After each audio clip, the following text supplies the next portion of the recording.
Las elecciones legislativas, esencialmente legislativas aquí en Estados Unidos. Hoy el diario The Washington Post titula A Republican Wave, la ola republicana. Y lo que ocurrió ayer, pues es que ha habido un cambio en el panorama político norteamericano. El Partido Republicano, que está en la oposición, amplió sus mayorías en la Cámara de Representantes, ahora tiene 242 de los 435 escaños en total, pero lo llamativo es que recuperó el control del Senado.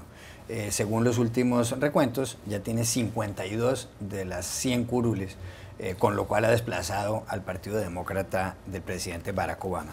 En el Senado, los republicanos ganaron batallas en Arkansas y en Colorado, también en Iowa y en Montana, y en Dakota del Sur, en Carolina del Norte y en Virginia Occidental. Hay algún estado por ahí que está pendiente de una elección, el estado de Luisiana, dentro de algunas semanas. Esto, repito, es tener a un presidente de un partido en la Casa Blanca, Barack Obama, que es demócrata, y un Congreso republicano. La revista The Economist empieza su artículo diciendo, al final fue una masacre. ¿Fue esto una masacre?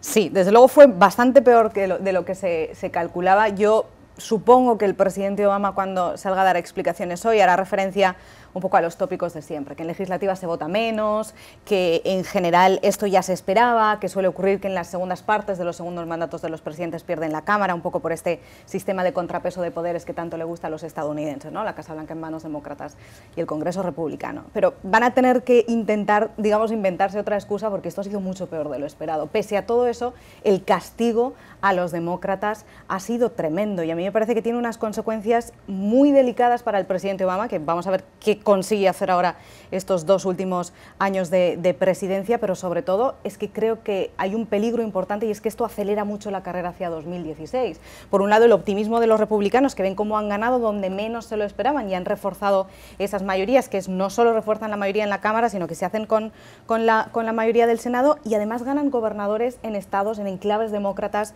como por ejemplo Maryland o en el propio Illinois, el estado de Obama. Entonces esto les da un empujón de optimismo que yo creo que van a aprovechar para buscar a ese líder que necesitan para 2016, pero yo también me imagino que a Hillary Clinton le ha estado sonando mucho el teléfono esta noche, un poco para empujar, para que alguien retome ahora las riendas del partido, porque la derrota ha sido muy grave, en mi opinión, para los demócratas.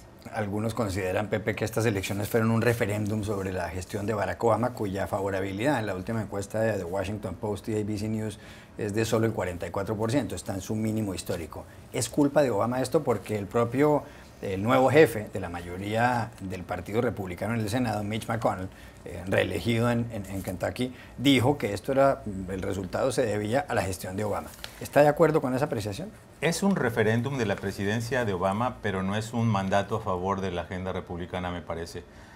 ¿Por qué? Las primeras encuestas de salida de urnas muestran muy claramente que hay un nivel de insatisfacción y decepción profundo hacia el presidente Barack Obama, pero también hacia los republicanos. Cuando estamos viendo índices de desaprobación del presidente, en el caso de su desempeño económico del 30 y tantos % y de los republicanos incluso 5 o 6 puntos más altos, muestran más que nada que esta fue una elección del desencanto y que cuando ganaron candidatos republicanos fueron probablemente aquellos candidatos con los que el público tenía menos problemas, pero no necesariamente coincidía. ¿En qué medida pudo haber afectado la propia gestión de Obama? Yo creo que en varias maneras. Primero, creo que tuvo que ver mucho que en estados columpio, como los llamamos, los estados campos de batalla, por ejemplo, Colorado, donde supuestamente iba a haber una participación importante de hispanos, no se dio, no se materializó, porque había mucha decepción con el presidente por su decisión de estar haciendo el waffling, ¿no? Y cambiando su posición en el tema de migración, que si sí, que si no, que si después de las elecciones. Un ejemplo concreto, Mark Udall, ¿no? El senador, perdió la mitad del apoyo latino. No quiere decir que a lo mejor latinos fueron a votar por el candidato republicano, pero no salieron a votar por él y eso fue importante. Otros 2 temas importantes, me parece, creo que la emergencia de ISIS y el hecho de que se vio probablemente una administración fuera de control para contener esta amenaza que aparentemente salió de la nada, fue un factor importante, y creo que también los traspiés que cometieron en el manejo del ébola crearon la percepción de una presidencia que realmente no tiene el control de la situación y que por lo tanto era necesario un cambio. Me preocupa porque ojalá los republicanos no asuman que ese es un mandato de apoyo a su agenda superconservadora, como por ejemplo en el tema de migración, y que por el contrario vean que el descontento de la población es porque no se hacen las cosas y por lo tanto den una nueva oportunidad a un bipartidismo en Washington. Sé que soy ingenuo en extremo, pero ojalá sea la situación. O sea, ¿usted lo que cree es que el resultado de estas elecciones son más un castigo a Obama que un premio a los republicanos? Absolutamente. Y yo creo que los republicanos, viendo hacia adelante, van a tener que ganar a los electores que realmente harían la diferencia en una elección presidencial, porque aquí obviamente estamos viendo que depende de los estados, específicamente al grupo centrista e independiente, para realmente poder hablar de que tienen una agenda constructiva, propositiva, que podría ser capaz de que los saque de sus reductos del sur o de los estados típicamente conservadores y lo hagan. Como dijo, el gran asunto es que han ganado estados importantes, donde justamente se jugaba la situación política, como por ejemplo Maryland, ¿no? Que era un estado típicamente demócrata. Han ganado Colorado, han ganado Massachusetts. Entonces, me da la impresión que eso es una buena plataforma para empezar, pero no va a ser suficiente. Muni Jensen, decía usted antes de entrar acá que los republicanos habían trazado una cierta estrategia, y sobre todo Mitch McConnell, que decíamos va a ser el nuevo líder de la mayoría republicana en el Senado. Este es un hombre de 72 años, que fue elegido por primera vez al Senado en los años 80, con muy poco carisma, tanto así que, como recuerda tal vez en la revista The Economist esta mañana o el Guardian de Londres, algunos lo han llamado el Economist, exactamente, han dicho de él que tiene más carisma una ostra. ¿Qué fue lo que hizo McConnell para que desde que llegara Obama pudieran desbancarlo, en cierto modo, quitarle el piso y quitarle el respaldo al Partido Demócrata? No tiene carisma, pero es un zorro político indiscutible, y cuando en el 2009 él reunió a las filas derrotadas del Partido Republicano, se trazó una estrategia que hoy estamos viendo ha sido muy exitosa, y básicamente lo que dijo, palabras más, palabras menos, fue: Obama tiene un 70% de aprobación, es un monstruo demasiado grande para nosotros poderlo atacar. Lo que vamos a tener es una estrategia a largo plazo donde lo vamos a torpedear uno por uno sobre los temas que para él son importantes, y vamos a dedicarnos a derrumbar uno por una las propuestas de Barack Obama. Cuando ya esté pequeño, cuando ya esté del mismo tamaño de nosotros, lo atacamos frontalmente, y eso es lo que ha pasado ayer. Fue un ataque frontal de un partido que tuvo bastante disciplina a la hora de montar sus campañas. De hecho, ellos pudieron podar en muchas de las campañas, las primarias, antes de lanzar un solo candidato, podaron a aquellos candidatos demasiado radicales, los que iban a antagonizar al voto femenino, y se pegaron en su mayoría con unos candidatos más predecibles que no generaban tanta sorpresa ni tanta incomodidad. O sea que ganaron en cierta forma unos republicanos un poco más de centro, un poco más moderados. Fue una victoria completamente abrumadora. No solamente ganaron más escaños de lo que se esperaba, sino por unas mayorías más altas y unas mayorías y un número de votantes mucho más contundente. Ahí lo preocupante es que no solamente es un referendo hacia Obama, es referendo hacia Obama también por defecto, porque no había otro tema en la agenda grande que pudieran tomar como bandera de campaña de ninguno de los dos lados. Pero también muestra la disolución de esa coalición que 2 veces trajo Obama a la presidencia, esa coalición que se armó basada en unos discursos muy carismáticos de Barack Obama, pero que no se sabe si es perdurable en el tiempo. Una coalición de mujeres, de jóvenes, motivados mucho por las redes sociales, de minorías, de hispanos, de afroamericanos, y esa coalición en este momento no se ve por ningún lado, o se quedaron en la casa o se cambiaron de bando. Ahora, pero el gran problema con la elección, me parece, de Mitch McConnell es que es la apuesta por una agenda del no. Si recordemos que cuando McConnell llegó en las pasadas elecciones dijo: mi prioridad número 1 va a ser quitar a Barack Obama de la presidencia. ¿Alguien de aquí recuerda alguna propuesta constructiva de Mitch McConnell? Yo, la verdad, no. Pero les ha funcionado, ese es el problema. Ese es el gran problema, ¿sí? Que la lectura negativa puede ser que están hablando de que el elector les dio el mandato por seguir así igual, y que esa fórmula los va a llevar a la presidencia en 2016, y ojalá no sea el caso. Es que incluso lo de Obama era un lastre para los demócratas. La candidata demócrata al Senado por el estado de Kentucky pues perdió abrumadoramente con Mitch McConnell. Él le sacó un 15% de ventaja, y en algún anuncio de televisión ella decía: yo no soy Barack Obama y estoy en desacuerdo con él. ¿Cómo es posible que llegue a haber un copartidario frente al presidente del gobierno, el presidente de los Estados Unidos, que diga algo así? Y yo creo que ahí se han equivocado los demócratas. Posiblemente si haya sido, si antes subrayabais las fortalezas de las campañas republicanas, que han sido muchos, la gran debilidad de la campaña demócrata ha sido precisamente esa, que muchos candidatos han negado al presidente de Estados Unidos, no han pedido su apoyo o no lo han querido directamente. Y entonces lo que están haciendo es señalar todavía más la debilidad de un candidato, en este caso del presidente de Estados Unidos, que es todavía más grave. Si al contrario lo hubieran incorporado a las campañas, se hubiera suavizado la propia crítica de los republicanos, de manera que desde los demócratas dicen: no, bueno, puede tener una popularidad más baja, pero es nuestro presidente y vamos a apostar por él, y sigue siendo nuestro presidente y vamos a ganar estas elecciones. Eso hubiera cambiado mucho esta campaña, pero cuando son los propios demócratas los que recogen los ataques republicanos y los convierten en armas de su propia campaña, entonces ya es cuando para mí ha sido la gran debilidad. Y además ahora lo veremos, porque no hay nada como una derrota electoral como para que los candidatos empiecen a lanzarse los ataques, y ahora veremos toda la batalla abierta en el Partido Demócrata y cómo empiezan a echarse las culpas unos a otros, y yo creo que este va a ser el argumento central. ¿Por qué se negó así al presidente Obama? Eso no beneficia a nadie, desde luego no al partido. Es esto una debacle sin precedentes para los demócratas, porque usted recordaba también que ha habido otras ocasiones en que han perdido muchos más escaños, tal vez en tiempos de los gobiernos de Harry Truman y de Dwight Eisenhower. Sí, en términos numéricos obviamente no es un descalabro de proporciones históricas, pero simbólicamente me parece muy importante por la coyuntura de ser básicamente el primer presidente afroamericano, el presidente que vino con la agenda de cambiar a Washington, de cambiar la cultura política, y obviamente a 2 años de su segundo mandato estamos viendo que obviamente no ocurrió el caso, está sufriendo un revés importante. Ahora, no sé si necesariamente estoy de acuerdo con Dori en el sentido de que hubiera hecho una diferencia la participación de Obama. 2 ejemplos concretos, donde le pidieron apoyo, que fue Carolina del Norte y Arkansas, para que dilatara el tema del anuncio de política migratoria de tal manera que desactivaran las municiones de los republicanos. Los dos, Mark Pryor y Kay Hagan, perdieron. Es decir, yo no sé si en la narrativa de la Casa Blanca realmente creen esta noción de que la participación de Obama habría sido importante cuando el presidente se ha convertido en una fuerza polarizante en muchos lugares. Pero yo te doy 2 ejemplos que sí funcionó. Pensilvania, donde cerró la campaña, el presidente Obama cerró la campaña demócrata en Pensilvania y finalmente ganó, y New Hampshire, que lo arrebataron por poco, pero lo consiguieron. Es decir, es difícil saber, pero parece evidente que negar al presidente de Estados Unidos... Pero cuando ves estados que eran sólidamente demócratas, que los ganó el presidente en 2008 y en 2012, como por ejemplo Colorado, y ver que hubo una reversión absoluta a favor de los republicanos, realmente te cuestionas si el presidente no estaba convirtiéndose en un factor negativo más que positivo. ¿No es esto una derrota también para los Clinton, en el sentido de que ellos sí hicieron campañas en cierta medida, y justamente en Arkansas, el estado de Bill Clinton, el expresidente, Hillary Clinton, su mujer, previsible candidata presidencial para las próximas elecciones, pues todo le salió al revés? Bueno, preocupa que ni siquiera en su propia casa haya podido la familia Clinton mover el péndulo. Claro que es un referendo contra Hillary también, porque ella fue una de las caras de esta campaña. Como la Casa Blanca tuvo esta estrategia de esconder a Obama, considerando que él era una especie de obstáculo para la elección, sacaron otros personajes a hacer campaña en estados complicados. Sacaron a Michelle Obama, que tiene una popularidad más alta que la de su marido, a Joe Biden, que es un hombre afable, también un político con mucha trayectoria, y a los Clinton.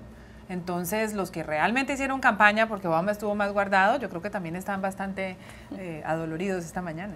Aquí en Washington, en las votaciones de ayer, se aprobó el hecho de que la gente pueda tener hasta 2 onzas de marihuana y cultivar marihuana. Pasó algo parecido en el estado de Oregón, y eso se suma a lo que ha ocurrido en estados como Colorado y como el estado de Washington en la costa oeste. Así es, el único lugar donde perdió fue en el estado de Florida. Pues realmente es muy preocupante, ¿no?, que haya una tendencia a la legalización de las drogas. Como sabemos, es un debate importante en muchos países donde hemos sufrido las secuelas de este apetito insaciable por las drogas ilegales, como son Colombia y como es México, ¿no? Es como una conmoción, ¿no?, ver que en muchos lugares se está dando un esfuerzo sin precedentes por atacar a las bandas criminales, y sin embargo aquí parece ser que hay un esfuerzo por la legalización. Y lo que más preocupante es que en Estados Unidos la propiedad está reconociendo que el hecho de que se esté dando este mercado no necesariamente va a evitar que haya menos problemas de criminalidad, sino se está creando un mercado negro, y muchos de los carteles de las drogas se están reposicionando en algunos estados claves de Estados Unidos ahora para tratar de vender por un mercado negro.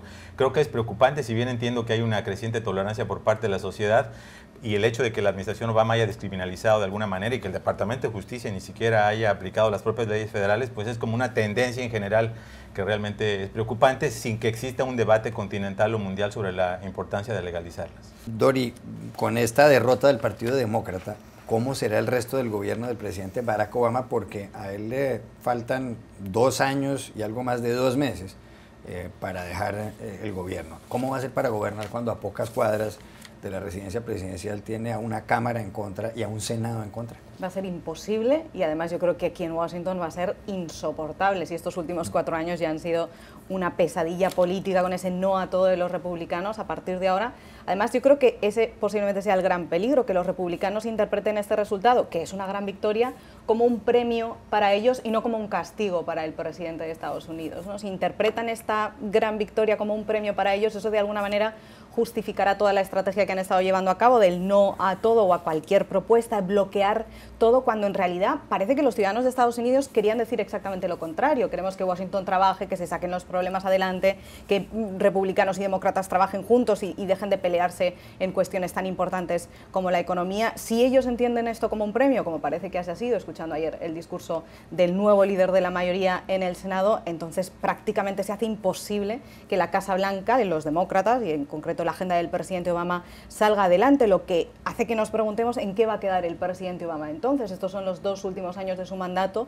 Él siempre ha repetido una y otra vez que quiere pasar al lado bueno de la historia, que él quiere ser uno de esos presidentes que dejan un legado importante. Es verdad que ha hecho muchas cosas, como por ejemplo la reforma sanitaria, pero yo no sé si son tan significativas como las que él mismo tenía en mente. Y viendo estos 2 años que hay por delante, y viendo los 2 años que acabamos de pasar, que tampoco ha podido sacar muchas de sus propuestas adelante, yo me pregunto entonces si el presidente Obama se va a quedar en aquello de lo que pudo ser y no fue. ¿Qué puede pasar en estos 2 años? Sobre todo cuando en el Congreso no solamente pueden bloquearle al presidente Obama las iniciativas que tenga, sino muchísimos nombramientos. Hay que recordar que el Senado, según el artículo 2 de la Constitución de los Estados Unidos, se basa en un principio llamado advice and consent, es decir, asesoría y consentimiento, y tiene que aprobar, por ejemplo, los nombramientos de magistrados de la Corte Suprema de Justicia, por ejemplo, los nombramientos del gabinete ministerial, lo que se llama en Estados Unidos los secretarios. ¿Qué puede pasar allí? ¿O será que de alguna manera todo este lío puede terminar beneficiando al presidente Obama? Yo creo que los republicanos tienen un aparato electoral muy sofisticado, y cuando se les baje la espuma de la emoción de anoche, se van a dar cuenta que, como dice Pepe, el desencanto no es lo mismo que el entusiasmo. Es decir, eso es un voto de desencanto, lo que ha sucedido ayer, y lo que ellos no han logrado es generar como partido entusiasmo. Aparte, el partido está dividido, y yo creo que en los próximos 2 años, al contrario, lo que van a tratar de hacer los republicanos es que quitarse esta imagen, esta fama de ser el partido del no, porque si no, nadie va a votar por ellos en las presidenciales. Y si logra, señor Barack Obama, encerrado en la Casa Blanca, seguir con el discurso de que los republicanos a todo lo bloquean, no sacan adelante un proyecto de infraestructura, no sacan adelante iniciativas de educación, no logran ponerse de acuerdo para una reforma tributaria, pues yo creo que va a ser un discurso efectivo para la campaña presidencial. Además, yo creo que en ambos discursos de las últimas horas hay una especie de destello de luz. Barack Obama ha convocado a los líderes del Congreso, incluso antes de la derrota, para una reunión este viernes, y creo que lo que harían los dos es tratarse de poner de acuerdo en aquellos temas donde hay algún tipo de consenso. Hay 2 temas de consenso, uno es justamente la reforma tributaria y el otro es los acuerdos comerciales, y creo que es un buen día para los acuerdos comerciales que está en este momento negociando Estados Unidos, tanto con Europa como con los países del Pacífico, porque ahí hay mucho más consenso entre los republicanos que entre los demócratas, que son más proteccionistas. Entonces yo creo que ambos van a ser más pragmáticos, ambos están detrás de una campaña muy importante en el 2016, y tratarán de mostrar resultados, con lo cual quizás el beneficiado sea el público americano. Cuando Barack Obama fue reelegido, dijo que se iba a centrar en tres cuestiones para sacarlas adelante: una reforma fiscal, legislación para frente al cambio climático, para impedir que el medio ambiente se siga perjudicando, y en tercer lugar, y esa fue su principal bandera de campaña, la reforma migratoria. Y les prometió a los 11 millones de indocumentados en este país abrirles una puerta para regularizar su situación. Pero hasta ahora nada de nada, y no les ha cumplido nada. ¿Qué puede pasar usted que cubre tan de cerca ese aspecto? No, yo creo que el triunfo republicano definitivamente complica mucho la posibilidad de que haya una reforma amplia en cualquiera de los tres temas que has mencionado. Yo creo que la reforma migratoria se complica mucho. Hemos visto que este posicionamiento de los republicanos de ser hostiles a los inmigrantes aparentemente les ha redituado, y si siguen con esa lectura muy probablemente continúe de esa manera, así que yo no veo esa posibilidad. Creo que veo un escenario todavía peor, que interpreten los conservadores el mandato como un regreso a esta política hostil en los estados, donde volvamos a ver este resurgimiento de iniciativas como las de Arizona, como las de Delaware, como las de Pensilvania, donde realmente están siendo discriminatorios hacia los hispanos. Ahí que no veo ninguna perspectiva. Yo coincido con Muni. Creo que la única luz en el camino que se ve para la agenda de Obama es la comercial. El presidente no tiene la vía rápida, la requiere urgentemente para completar las negociaciones de la Alianza Transpacífica. En ese sentido le puede ayudar mucho a países de América Latina como Chile, Perú, México, que realmente creen que es muy importante que se abra esta nueva iniciativa. Fuera de eso, lo que escuchamos de la nueva agenda de Obama se ve como la agenda de Lilliput. Está hablando de unas reformas al tema de patentes, cosas de los impuestos. Yo no veo una gran agenda, probablemente el presidente va a tener que conformarse. Ahora, lo único que sí diría es que los republicanos no son este gran monolito, ¿no? Que avanzan todos en conjunto, ordenados y disciplinados. Es un partido muy, muy fracturado. Es un partido que, recordemos, apenas hace unos meses estaban por quitar a John Boehner como su líder. Evidentemente el partido del T perdió un poco de fuerza. Muchos de sus candidatos no lograron desbancar a los candidatos republicanos tradicionales. Puede que tenga un poco de margen de acción, pero nada más integrar a esto en una coalición ordenada y disciplinada con una agenda de temas en los que sí coinciden, porque discrepan en muchos temas, va a ser una gran dificultad para ellos y por lo tanto pueden llegar al 2016 como un partido dividido, fracturado, que sea perfecto para que Hillary Clinton se lleve la presidencia. Yo no veo un escenario en el cual los republicanos sigan olvidándose de los hispanos, ignorando y atacando a los hispanos si quieren llegar a la presidencia. Yo más bien pensaría que serán más pragmáticos y que van a tratar de lograr algún tipo de legislación que por lo menos cosméticamente aparezca que es una especie de mano tendida hacia la población hispana. Yo quisiera creerlo, pero viste, el manifiesto de 10 puntos de Ted Cruz en USA Today fue específicamente un punto es no absolutamente a ningún tipo de acuerdo migratorio, no a la amnistía, vamos a cerrar la frontera. Muni, después del resultado electoral de ayer, en el que el Partido Republicano que está en la oposición no solo amplió sus mayorías en la Cámara de Representantes, sino que recuperó el control del Senado, ¿qué puede pasar de cara a las elecciones presidenciales que son en 2 años en Estados Unidos, a finales del 2016? ¿Esto a quién favorece? ¿A Hillary Clinton, que posiblemente o probablemente sea la candidata del Partido Demócrata, o favorecerá quizá a Jeb Bush, hermano de George W. Bush, que puede que sea el candidato republicano, o a Chris Christie, el gobernador de New Jersey, que es también republicano? ¿A quién le sirve todo esto? Bueno, es pronto para saber, pero lo cierto es que la campaña para la presidencia empezó hoy. Como lo veo hoy, es que está bastante golpeada Hillary Clinton. Ella no tiene fama de tener un aparato de campaña muy efectivo y muy estructurado. De hecho, la inevitable candidata del 2008 se fragmentó en parte por errores en esa misma campaña y los últimos, digamos, apariciones públicas de ella muestran que no ha compuesto del todo ese aparato de campaña. Ella tiene que reconstruir una coalición que hizo con mucha efectividad Barack Obama y no es tan claro que tenga la disciplina y la forma para lograrlo. Creo que hay una victoria cuidadosa para los moderados del Partido Republicano, donde son quizás este péndulo hacia la derecha del partido del T se está devolviendo hacia el centro y este podría ser un muy buen ambiente los próximos 2 años para un candidato republicano de centro como Jeb Bush, como Chris Christie, que se aleje de todas estas radicalismos sociales de estar en contra de las mujeres, en contra de las minorías y que aparezca una agenda de centro un poco más racional. ¿Está de acuerdo, Delito? Yo creo que no.